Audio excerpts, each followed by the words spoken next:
Good morning everyone. আজ তো আমার দিনটা শুরু হলো চা দিয়ে। হ্যাঁ, আসলে আমাদের তিনতলার ঘরটা তৈরি হচ্ছে, তাই জন্য মিস্ত্রি লেগেছে। আর মিস্ত্রি কাকুরা আজকে 5 জন এসে ঝটপট করে তাদের জন্য চাটা বানিয়ে ফেললাম। মা গেছে মামা বাড়ি, তাই গোয়ালা কাকুর কাছ থেকে দুধ নেওয়াও বন্ধ, তাই চাই শ্রেয়।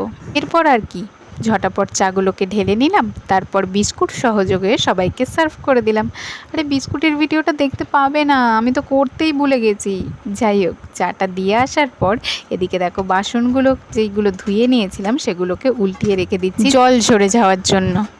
দেখো, কিছুটা বাসন নিচে আর কিছুটা বাসন এই উপরে ভালো করে সাজিয়ে উল্টিয়ে রেখে দিলাম। পর বোন বলল ম্যাগি যে কিনে এনেছিল সেগুলো ওদের ভাগটা ওদের খাওয়া হয়ে গেছে, শুধু আমার ভাগটাই পড়ে আছে, তাই নিজের জন্যই ম্যাগি বানাতে বসছিলাম।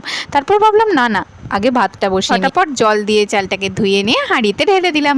এরপর কায়দা দেখাতে গিয়ে ঢাকনাটা তো পড়েই যাচ্ছিল। তারপর এদিকে ম্যাগির বাটিকে সরিয়ে মুগ ডালটাকে ভাজতে শুরু করলাম। আজকে বাবার নিরামিষ, তাই মুসুর ডাল হবে না, মুগ ডাল।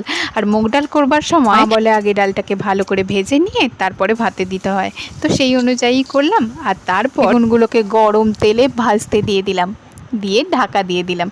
যাই হোক, এইভাবে বেগুন ভাজা হয়ে গেল। আর তারপর একটু নিউ স্টাইলে ম্যাগিটা বানিয়ে নিলাম।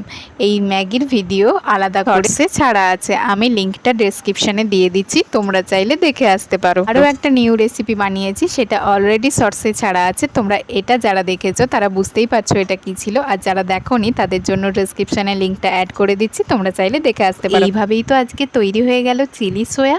তো সন্ধ্যের খাবারটা আর দেখানো হয়নি তোমাদেরকে। রাতে তো মেখে নিয়েছিলাম ময়দা আলুর পরোটা করবার জন্য। আলুর পরোটার রেসিপিটাও আমি শর্টসে ছেড়ে দেবো, তোমরা চাইলে দেখে নিতে পারো। আর তার সাথে আমি এই ভিডিওটা লিঙ্ক করে দেবো। তো যাই হোক, আজকের ভিডিওটা কেমন লাগলো অবশ্যই জানো, আর ভালো লাগলে কি আশ্চর্য, সাবস্ক্রাইব আর লাইকটা করো।